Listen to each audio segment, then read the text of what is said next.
কোনোভাবে এইরকম ভাবে ফাংশন করে ফায়ারওয়ার্ক করে। প্রতিটা দেশে একটা সেন্ট্রাল লোকেশন থাকে। স্কয়ার থাকে, আমি ঢাকা শহরের স্কয়ারটা বলতে পারবো, একটা স্কয়ার থাকে, সেই স্কয়ারে তারা সেলিব্রেট করে।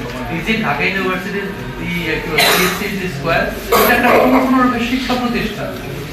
এই শিক্ষা প্রতিষ্ঠান কেন হবে? সারা বছর ধরে আশেপাশের এলাকার লোক চিন্তা করে যে সারা রাত ওইখানে কাটাবো, তাই না? এটা তো একটা শিক্ষা প্রতিষ্ঠান।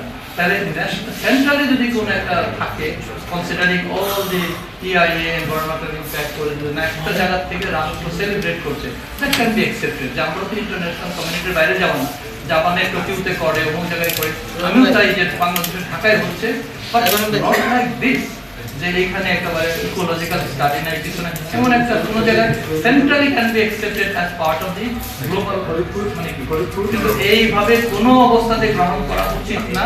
এটা যে কোনো মূল্যে যে আইনের প্রসেস করা উচিত। ওই দিন আপনারা কি দেখেন, বোতলের চাহিদা বেড়ে যায়, আমরা কোন বোতল আপনারা বুঝেন না, রাস্তাঘাটে পুলিশকে বিশেষভাবে টেস্ট করতে হয় থামায় থামায়, তাই না?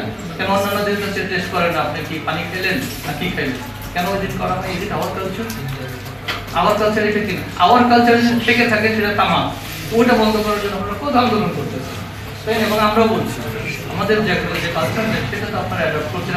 এই রাত্রে নাকি পারমিটে লাইটিং এর প্রত্যেক রকমের খারাপ জিনিস দেখি প্রতিদিন, আমাদের চোখ নষ্ট হয়ে যাচ্ছে এমনি না।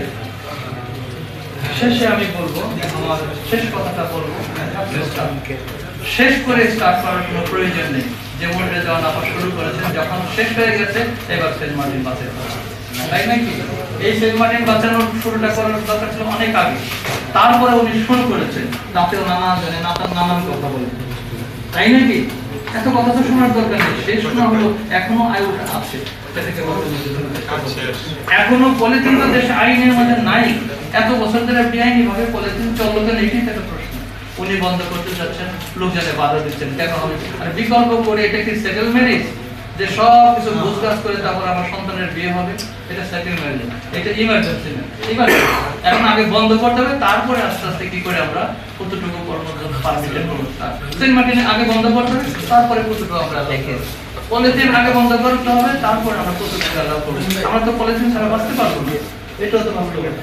এটা না দেখে শুধু নো বদলে চলবে না। তাই ফায়ার তো আজকে থেকে কাজ করতে হবে, আজকে থেকে এটাকে নষ্ট করতে হবে, তারপরে পলিসি করে গাইডলাইন করে ফিজিবিলিটি স্টাডি করে কতটুকু অ্যালাউ করতে হবে সেটা হলো পরের ব্যাপার। সুতরাং say no to this kind of event, এটা আমাদের সংস্কৃতিতে যায় না, সিকিউরিটিতে যায় না, বায়োডাইভার্সিটিতে যায় না, কমফোর্টেবল জন্য যায় না, কোনোভাবে এটা গ্রহণযোগ্য নয়।